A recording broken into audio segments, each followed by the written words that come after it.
নাটোরের বড়াই গ্রামে নির্মাণাধীন একটি পাওয়ার গ্রিড স্টেশনে দুঃসাহসিক ডাকাতির ঘটনা ঘটেছে। নিরাপত্তা কর্মীদের হাত পা বেঁধে রেখে প্রায় 2 কোটি টাকা মূল্যের যন্ত্রাংশ লুট করে নিয়ে গেছে দুর্বৃত্তরা। 25শে মার্চ বুধবার রাতে নাটোর বনপাড়া মহাসড়কের বড়াইগ্রাম উপজেলার খোর্দ কাচটিয়া এলাকায় এই ঘটনা ঘটে।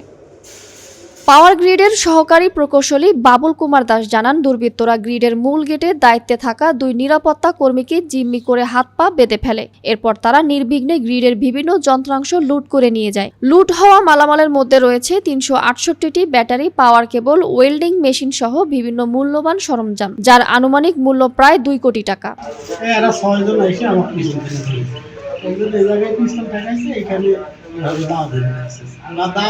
একটা চাইনিজ কাকা, আপনি মুরব্বী মানুষ, আপনার গায়ে হাত তুলতে যাচ্ছে না, আপনার ছেলের ভিতরে কিন্তু বাইরে রাখছে।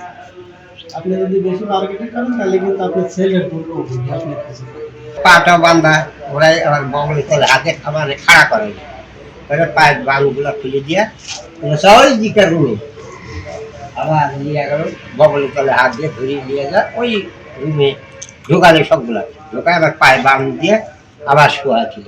ক্ষতির পরিমাণ হচ্ছে প্রায় 2 কোটি টাকার মতো।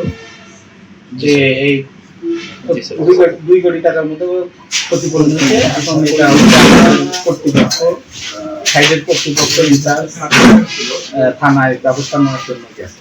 ঘটনার পর আজ সকালে অন্যান্য নিরাপত্তা কর্মীরা ঘটনাস্থলে গিয়ে হাত পা বাঁধা অবস্থায় তাদের উদ্ধার করেন এবং পুলিশে খবর দেন। খবর পেয়ে বেলা 1:30টার দিকে নাটোর জেলা গোয়েন্দা পুলিশ ও বড়াইগ্রাম থানা পুলিশ ঘটনাস্থল পরিদর্শন করেন।